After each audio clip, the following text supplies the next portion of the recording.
Солнце уже начинало привычно припекать. Медлить было нельзя. Еще полчаса, и навалится тяжелая липкая жара. Тогда мечта о прохладной прогулке по ущелью окончательно уйдет в небытие. Рюкзак был почти готов.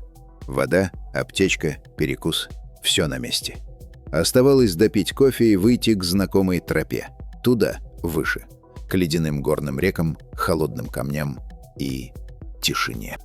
Но телефонный звонок разрушил мои планы.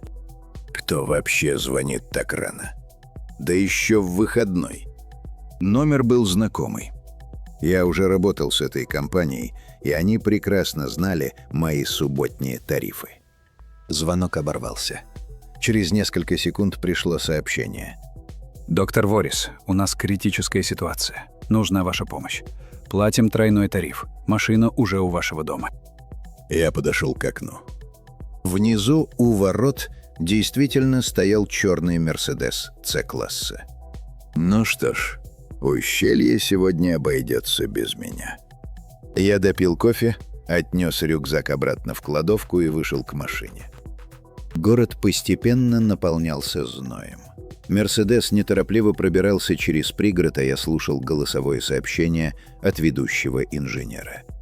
Если коротко, их новое устройство вело себя странно. Вернее, не вело себя. Оно просто умирало без видимых причин. На своем стенде система работала стабильно, во всех режимах, без единого сбоя. Но у заказчика все сыпалось.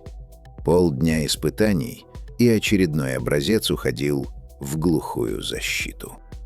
А на кону стоял большой контракт.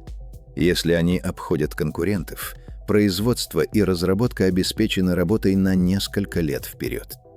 Проект был типичный для мира интернета вещей. Устройство сбора и передачи данных. Маленькая коробка, которая должна работать долго, стабильно и желательно так, чтобы о ней вообще не вспоминали. В конце сообщения инженер добавил. «Самое странное, доктор. Один день все прошло почти нормально. Мы уже решили, что нашли обходной путь. А потом все началось снова».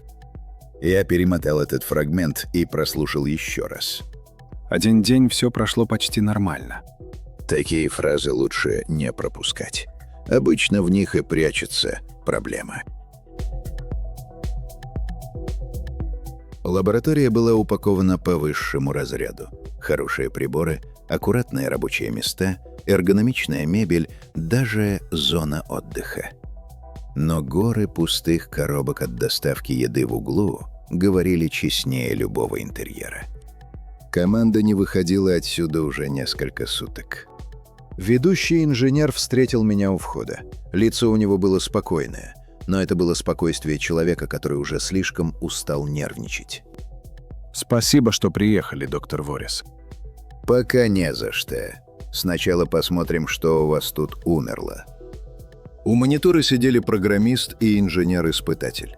Программист выглядел так, будто его уже несколько раз обвинили в преступлении, которого он не совершал. «Давайте с самого начала», — сказал я. «Когда падает?» Ведущий инженер открыл графики. На максимальной нагрузке. Передача данных, шифрование, радиоканал в активном режиме. Несколько часов все нормально, потом устройство уходит в защиту. «Защиту чего?» По питанию, по крайней мере, так выглядит. «Логи?» Программист развернул окно. Последняя запись почти всегда рядом с большим пакетом данных. Иногда перед стартом шифрования, иногда уже после начала передачи.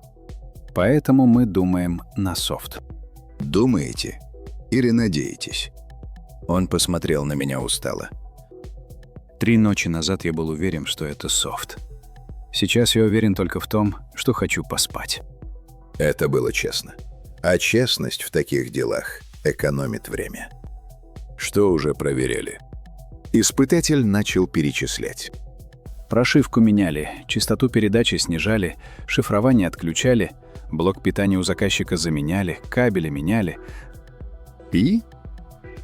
У нас работает, у заказчика падает. Вот это мне не нравилось больше всего. Если устройство ломается везде, это плохо, но понятно. Если оно ломается только в одном месте, значит, в этом месте есть что-то особенное. И это что-то часто не лежит на схеме. Давайте к схеме. На первый взгляд ничего необычного. Мощный микроконтроллер, модули связи, несколько прожорливых чипов. Типичный современный набор для устройства, которое должно уметь много и сразу. Я дошел до питания и задержался. Интересно. Ведущий инженер сразу понял, куда я смотрю. Да, я знаю, что вы сейчас скажете. Тогда скажите сами. Он вздохнул.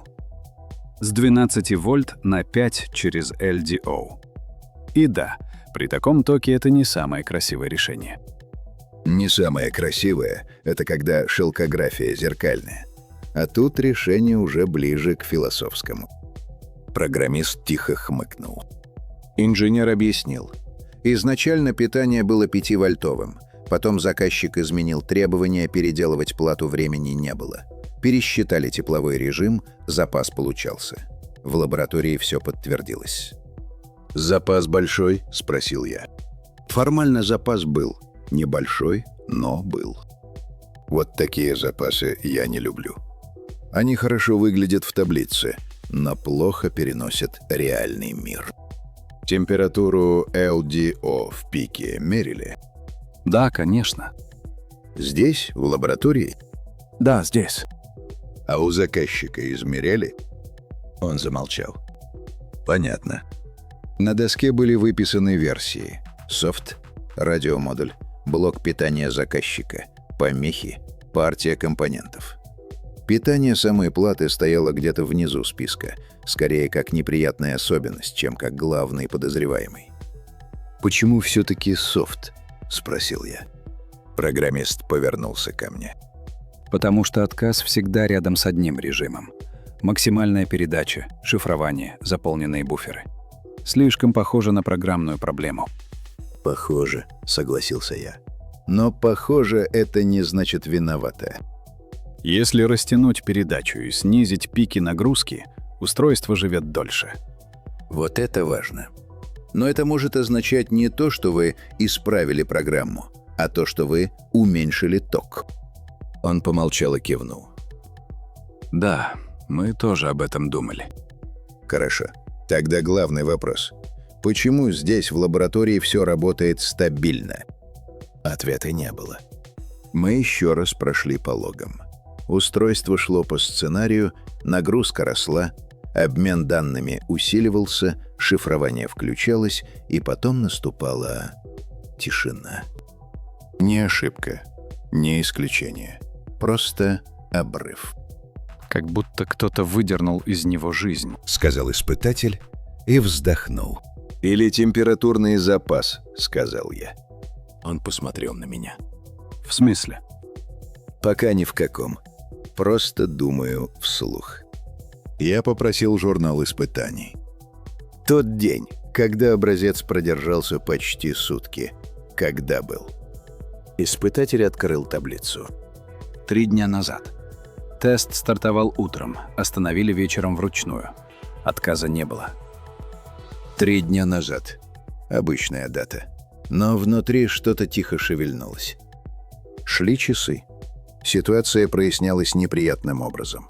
Каждая версия была похожа на правду, но ни одна не объясняла все целиком. Солнце уже коснулось вершин тех самых гор, куда я сегодня так и не попал. Мне требовалась пауза. С чашкой кофе я вышел на террасу. Город внизу медленно остывал после жаркого дня. Я смотрел на горы и вспомнил, как 3 дня назад сам стоял там, наверху, и смотрел оттуда на город. И вот здесь мысль щелкнула. Картинка сложилась. Я вернулся в лабораторию. «Свяжитесь с заказчиком. Мне нужны записи с камер наблюдения за дни испытаний». Мою просьбу услышали все. На лицах было написано одно и то же. «Какого черта, Ворис? При чем здесь камеры?» Программист не выдержал. Мы теперь ищем баг на видео? «Нет, мы ищем то, чего нет в логах». Например? Реальный мир.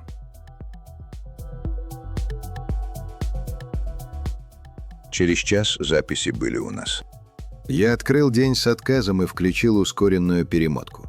Камера показывала испытательный стол заказчика, устройство, ноутбук, кабели, блок питания и часть стены. Ничего особенного не происходило. Устройство стояло на столе. Люди подходили, уходили. Логи в это время выглядели идеально. Время на экране приближалось к полудню. «Смотрите», — сказал я. Сначала никто ничего не понял. Потом слева на стол медленно выползла яркая полоса солнечного света. Она коснулась края стола, потом кабелей, потом добралась до корпуса устройства. Черный матовый корпус спокойно принял солнце. Через несколько минут свет накрыл почти всю его верхнюю поверхность. Я поставил видео на паузу. В комнате стало тихо. «Вы хотите сказать...» Начал ведущий инженер и не договорил. «Я хочу сказать, что в этот момент ваш температурный запас перестал существовать». Я открыл схему питания. 12 вольт на входе, 5 на выходе. Разница уходит в тепло. Ток в пике приличный. LDO и так работает не в самом приятном режиме. В лаборатории он держится, а здесь корпус дополнительно прогревается прямым солнцем. Испытатель тихо сказал. Черный анодированный алюминий. Именно. Отличный корпус, если нужно выглядеть дорого. И отличный поглотитель, если поставить его под солнце. Программист откинулся на спинку стула. Значит, мой код все-таки не убийца. Ваш код — соучастник. Он создавал максимальную нагрузку в нужный момент, но убивало не шифрование, А солнце? сказал ведущий инженер. Солнце, LDO и вера в маленький температурный запас, То есть проблема была не в одном факторе. сказал программист. Почти никогда не бывает одного фактора. Был слабый запас по питанию, был черный корпус, было солнце, был режим максимальной нагрузки и был стенд у окна. По отдельности все могло пройти. Вместе они сделали отказ. Ведущий инженер кивнул. А мы все это время пытались найти одну ошибку. Это нормальная ловушка. Когда устройство падает в одном режиме, хочется обвинить этот режим. Но иногда режим не причина. Иногда он просто подсвечивает настоящую проблему. Работа закончилась уже ночью. Машина ждала у входа. Город, наконец, остыл. Впереди была дорога по ночным улицам, там, где много фонарей, мало машин и достаточно тишины, чтобы спокойно подумать. Ах да. Вам, наверное, интересно, как именно я догадался. Все просто. Я вспомнил тот день в горах. Я смотрел сверху на город, а в городе шел дождь. И именно в тот день устройство у заказчика не вышло из строя. Вот и вся магия. Иногда разгадка прячется не в логах, не в коде и даже не в схеме. Иногда она стоит у окна и просто ждет полудня.